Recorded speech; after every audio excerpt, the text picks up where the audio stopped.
360 degrees of scenery like we've never seen. Unreal. Surreal. We're beyond excited to enter the most beautiful waters in all of Greenland, but trouble lies ahead. All throughout the sound, it's 700 feet deep, and we somehow managed to find zero. Along the way, we visit one of the most unique communities in the harshest of environments. How do people stay here?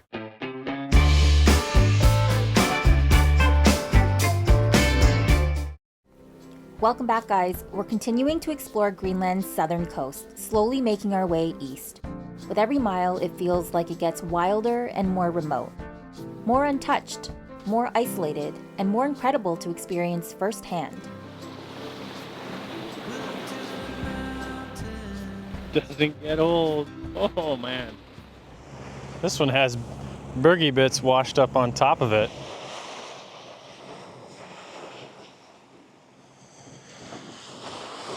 So we're heading into Prince Christian Sund today, which is a really nice fjord. It's one of the most grandest, biggest fjords, I think, in Greenland. So we should be entering that in about 4 hours, and then we're gonna head up and try to find an anchorage. Can't wait. It's nice we have some wind with us, but unfortunately it's not enough wind to sail. It's only 7 knots. We gotta make a lot of ground today, so we're motoring. Usually we've been running our heater off of our freshwater system off our engine, but today our engine is just barely getting to temperature, so we're only running it for short periods of time before the temperature of the engine starts coming down, because I just looked and the water temperature today is 2.7 Celsius. That is cold. It's probably because we're on the outside of like all the fjords and being on more of like the Labrador seaside, I guess the water's significantly colder. So instead of being up in here where the water's a lot warmer, we're kind of on the outside. And yeah, it is a lot colder. We are gonna be heading up into here today. Pretty excited.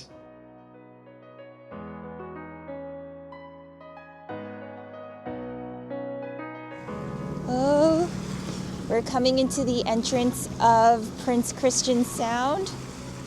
Turn the camera over once I get to the bow here. That's the entrance. Can you see? So Prince Christian Sound is a waterway, and it separates the Labrador Sea and the Erminger Sea. It's supposed to be really pretty in here, so we're excited. Greenland has been absolutely mind-blowing, so I cannot wait for what this waterway, or the sound, has in store for us. This place is just unreal.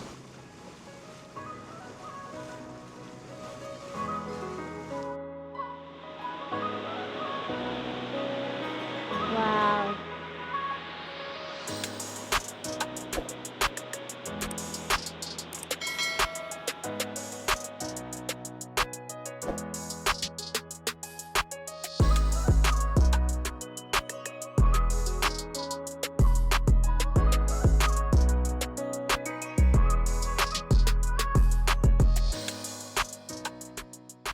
We really lucked out with the weather and the conditions that we had to go through this area, because we could easily been socked in. Like, it's often covered in fog. Fog rolls in. Oh yeah, through here. It said 100% cloud cover and fog for the next 3 days, so super lucky, because this is like one of the most epic, most beautiful inland waterways we've ever been on. Like ever. It's a lot colder in here, I've noticed. The water dropped significantly, so maybe that is what's causing it to feel extra chilly, but there's no wind. So I could only imagine that if there was wind, we'd be frozen. Yeah, you can definitely feel when the water temperature drops, because it just comes straight off the water and There's an extra chill in the air. big time. Yeah. But like, you don't get this kind of scenic drive unless you're driving through the Rockies or like through the Alps or something. Not on a boat, not often. These are like anywhere from 1,000 to 4,000 feet. It's like straight out. And we're in like 1,000 feet of water too, almost. Can't really be mad about the fact that we're motoring right now, because there's actually no bergy bits or growlers here, so we're both able to enjoy it from the bow of the boat and get a front seat view at this spectacular scenery. Yeah, literally just set autopilot straight down the fjord and come up on the bow and enjoy the sun, get away from the engine sound. But the water's glassy. Look at that. Yeah, and you get to enjoy it. Like if we were sailing right now, I'd be like, this is awesome, but it just add another element of like trying to pay attention to things. Yeah, we can enjoy it at our own pace right now. Pay attention to the surroundings way more. It's like jaw-dropping. And we were just saying how we want to hike up one of these. Yeah. Travis was like, I gotta get up one of these. But we gotta get up to the top of one of these at these least, don't look please. too bad though, because they're not super bouldery. Like, it looks relatively flat with the greenery, like that soft shrub stuff. Yeah, well, this one right behind us would have been super awesome to get up, but we can't anchor there. I think we're gonna check out one spot here just up the way. Hopefully there's somewhere we can hike up, and if not, then hopefully the next anchorage. But wow. Wow, wow, wow, wow.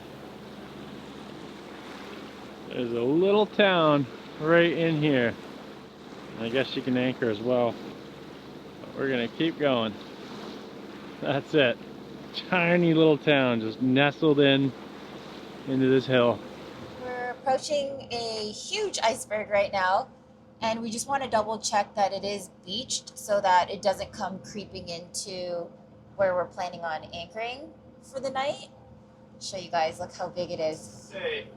I think I'm 90% sure it's beached right now, and we're still in 175 feet of water. So I think it won't be able to make it further in where we'll be anchored. That's all I wanted to know.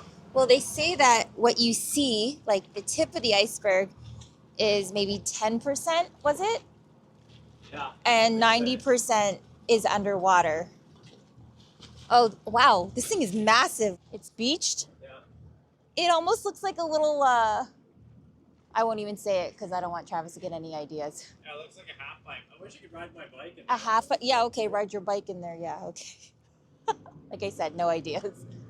Wow, that thing looks so cool. Like, it's always a surprise what you get on the back side. Yeah. You think it's cool from the front, and then you see it from the other side, and you're just wowed all over again. I see a lot of cracks in it, though, which is a little bit worrisome, but it'd be cool to dig over to it. I don't know if the mic is picking up Travis, but he was saying that his concern was that there were a bunch of little cracks on the iceberg, and you'll hear the iceberg turn and chunks fall off of it. You just hear these big booms and crashes into the water, and they come apart quite aggressively. I would love to take the dinghy over to an iceberg and get real up close. Oh my goodness. Okay, so that said 0. We now know where not to anchor, guys. Holy crap. Like, wow. Fully ran aground. So I was coming out here, approaching the bow, getting our anchor ball ready. And we were in about 100 feet when I started walking towards the bow here. And then by the time I got back to Travis, like I was talking to him about, oh, we're in 100 feet back here. Maybe we can catch some cod. I come back into the cockpit, and then I just feel a big reverse, like he switched into reverse. And I was like, what was that? And he's like, dramatically go up. It was like 50, 40, 30, 10. I was like, full reverse, and then we just... I was getting all excited because we saw all these seagulls, so I was figuring that there was going to be lots of fish or something going on because they're all feeding. 200 feet, it's 100 feet to 0. Yes. Yeah. 200 feet. So. Pretty much. I don't know if it's just this area. Well, do you want to anchor here, though? No, we can't. Because the swing radius is not, like, we don't really have much room before. Unless you're putting down 80 feet. It's 24 feet. I know. We went right to ground. But there's no, like, anchorage reviews or anything like that that we're so used to reading. That's the difficulty in finding anchorages around here, because it goes from really, really deep to nothing under our keel, evidently, in a matter of no time. And then you're trying to factor in like icebergs coming into the bay, swing radius. Yeah, it's like a lot to tides. Sort out, figure out. So we're not sure where we're gonna go for tonight then. Like, do we want to go poke around? Where's ground? I know. not happy we just ran aground either. It was fairly soft. I missed my forward-facing sonar, that's for sure. So all throughout the sound, it's 700 feet deep, and we somehow managed to find zero. We found zero. Now we're contemplating what to do for the night. We have two options, really. One, to go back an hour from where we came, that little town that we passed by. We could anchor there. We have some friends that are there now who told us that we can either raft up, because there are two boats there on the walls. So we can either raft up there or anchor in the harbor, but it is just a little bit tight. Or we can continue going up through the sound another 2 hours to an anchorage, which this one does have a couple of anchor markers in it. So it looks like people have anchored there before. But that's 2 hours, which will bring us there about 8 o'clock. Still daylight, but the only concern is if we go up there, like we just have to make it work because we won't be able to go anywhere else by the time 8 o'clock rolls around. Or I guess we do have a third option, would be to try here again. I mean, it's never fun hitting ground. We know where it is now. It looks like it gets shallower a lot sooner than some of the other spots where we've been at, where it's deep and then it goes to shore. But yeah, it's just the ground is really silty. You can't see it at all. Like usually once you're approaching zero, you can see the bottom, but you can't see it here. I don't know where we'll end up for the night. But by how fast the boat is moving right now, I think Travis has decided that we're gonna not try option 3. We're gonna leave this spot. Let's see where he's decided he's feeling good about. Okay, so obviously we're leaving this spot. Yeah. Where are we gonna go, an hour back or push on 2 hours? I don't know. Spot, and you can tell it like there's a bit more room. Although I say like maybe right here. But you can anchor all in here. It's actually quite rare that there are anchorage markers. These towering mountains can sometimes look reddish. The town below is named after that, in Greenlandic called the Red One.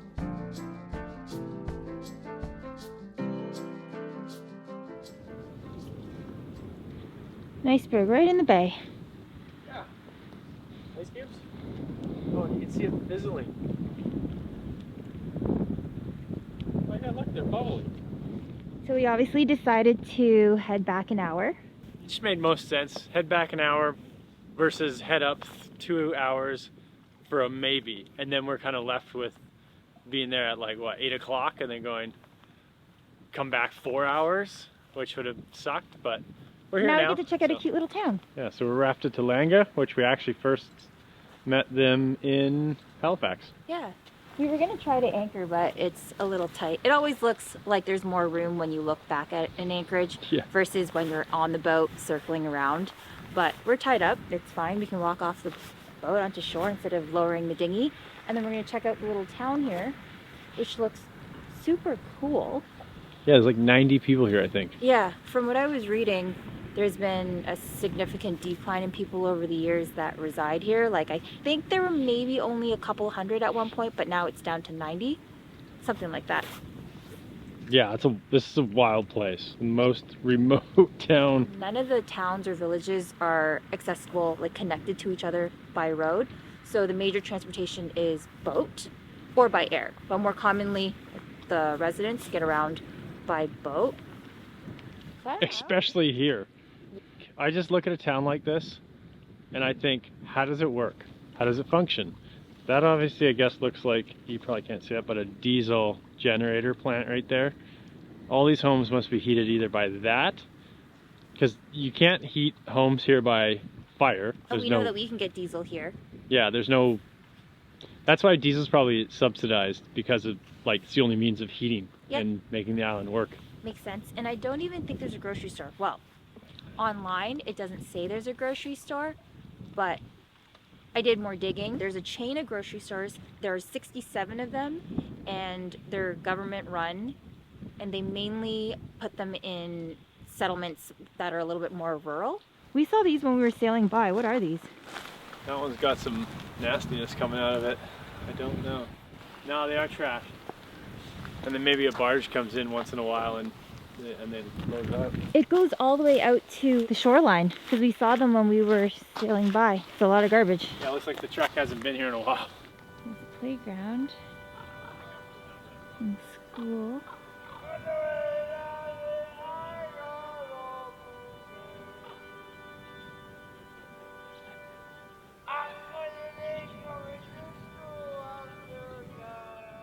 I feel like us being here would be the same as having random people just come on our boat and look around.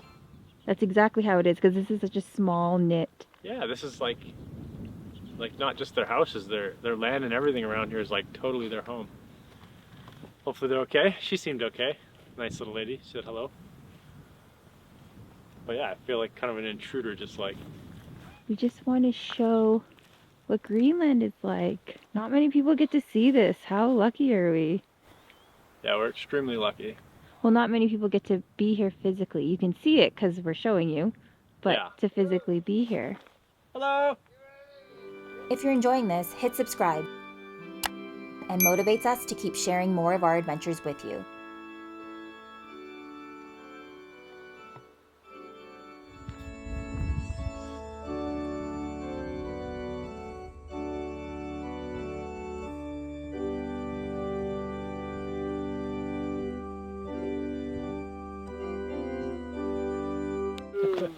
Thank you. Hello. Very good. Great. Very Yeah. good. My name is Isais. Jesus? Baby, Isais. Jesus. Yeah. Travis. Travis. Sorry. Yeah. From Canada. Canada. Oh. Red. Yeah. Oh. Oh, thank you. Okay. Thank you. Okay. Bye-bye. Thank you. Bye. Okay. Bye. Bye-bye. There's a whole couch down there. Probably really sift through, you're saying, before they throw anything out. I would think, like, or just use some of that stuff to, like, I don't know, fix your house. Say you got a leaky roof or something, use some of those bags or put a couple Maybe that's more why they sheets keep it around. of I don't plywood. know. Yeah, I don't know. Or just the trash hasn't been disposed of in a while from this. Well, that used to be the dump, and it probably got so bad they're like, I think we need to bag it and then truck it off or boat it out of here maybe. Very, very, Interesting little town. it is. It's very picturesque though. Look at that with the haze of the, wow. It's incredibly picturesque, but the only bummer is they lose about 40% of their light. Now it'd still be totally daylight till about 11 o'clock at night, but all these houses go into darkness after 5:30. Travis is very curious. My mind is like just going. How do people stay here? What do they do for money? Like 3 people in this town work? Well, they might have boats to leave, but there weren't that many boats, I guess. There wasn't very many boats. There's just local boats. Like, Well, a few of the houses are abandoned, like that one there. Nobody that lives one. in that one. like, I don't know. do you? I just again, there's no generator running, so there's no power to any of these houses right now. Where does the poo go? Do they have running water? Like questions. Aappilattoq is the only settlement within Prince Christian Sound. And to give you a perspective, this is the entire town from end to end, nestled deep in the mountains, making it remote and difficult for development. Haven't been able to find the grocery store. I don't think it would be open. There was one building that I thought might have been, but I don't know. We could peek our head into the windows, but I feel kind of weird doing that because I'm not sure which houses are lived in and which ones are abandoned. Everybody waves. The kids are like, hey, look at me on the playground. So people are friendly. I just wish I could converse with them. Yeah, I'd love to have a chat. So many questions. The main language is Hey, Greenlandic. Pooch. Or I think like 90% of the population speaks Greenlandic is what I read.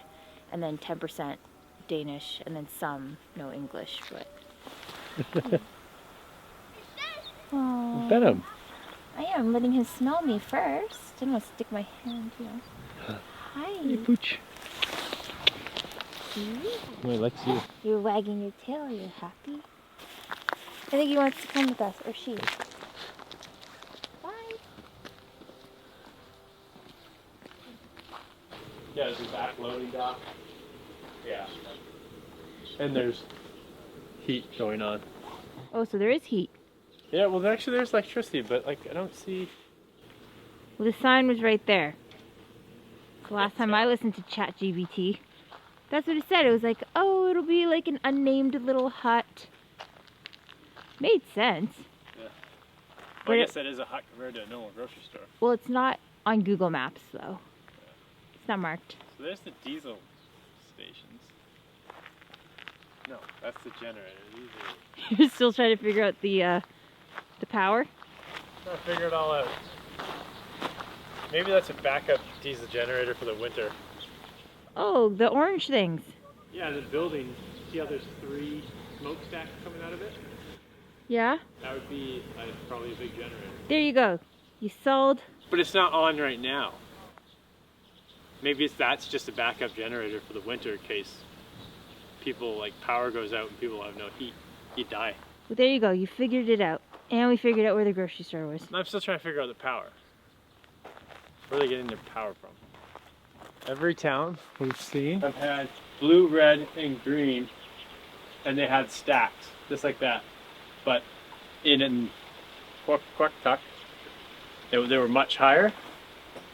And like, so is this the septic? Anybody know what blue, red, and green mean? Yeah. Or is this where the fuel gets held? Well, there's this thing that runs down into the water. What do you think that brown pipe is? Cabling of some sort.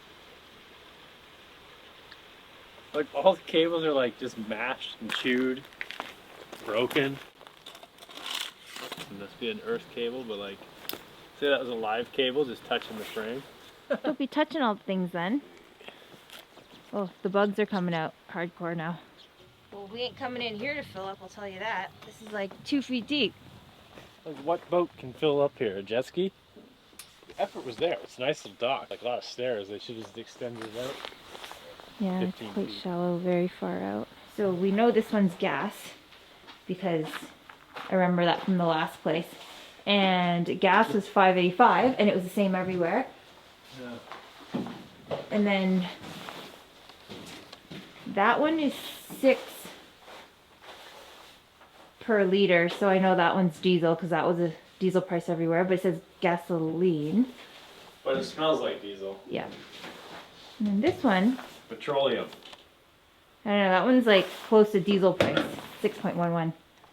Smells like diesel. We're just curious little cats, aren't we? Well, if I gotta get a jerry can of diesel, maybe then I want to make sure it's right. No, I think it's the gasoline one because it's 6. Yeah. And it smells like it. Well, I'd have to feel it. I'd have to like put some in my hands and feel it. So we got some answers. Yes, we were on our way back to our boat, and the most inner boat, the gentleman was so kind to explain everything to us and answer all our questions. And he spoke English, which was a super plus. I think I was just saying, wouldn't it be nice if someone here knew English? Yeah. Okay, so there are about 100 people that live here, and most of them are employed by the factory right here, which is a fish factory. And then there is the grocery store as well, but unfortunately right now the fish factory, the cooler is broken. So they have people coming in from Aappilattoq to fix it this week or something like that. Power. That is the generator, the orange things there. Yeah. That's actually what that guy was here to work on. Oh, he was the worker. Yeah, he was working coming to on it. work on this, the generator. Yeah, so the generator, I can hear it now. It's a very, very small hum, but they run on that all year round and they refill it 2 or 3 times a year. Yeah. And what else do we learn? Oh, the petroleum over at the fuel station, That's for jet fuel, he said, right? Or he said jet, Yeah, it's jet fuel. jet fuel. So, So for the heaters that the homes run on. So yeah, like in because the house. it has no smell, yeah. like diesel would. Like a diesel Right. burner would have a smell. Jet fuel doesn't. Yeah, so they use that to power their heaters and the houses here. Yeah. All our questions have been answered. Yeah. Cool. There you have it, folks. Well, 2 questions remain, the trash and... Where does the poo go? So in Aappilattoq, there's no sewage system. People use bucket toilets, bag it up, toss it into bins, and it's eventually dumped into the sea. So those white bags we saw are a combination of human waste and all the other stuff. It's sad to see, but this is the reality of life in small remote villages like this one. On the bright side, there are Arctic aid groups that are helping with cleaner, safer solutions. Behind the fog, we're heading deep into the fjords where the adventures only get wilder, and we may have found our favorite anchorage ever. It's a bold claim. Wait till you see what's coming up.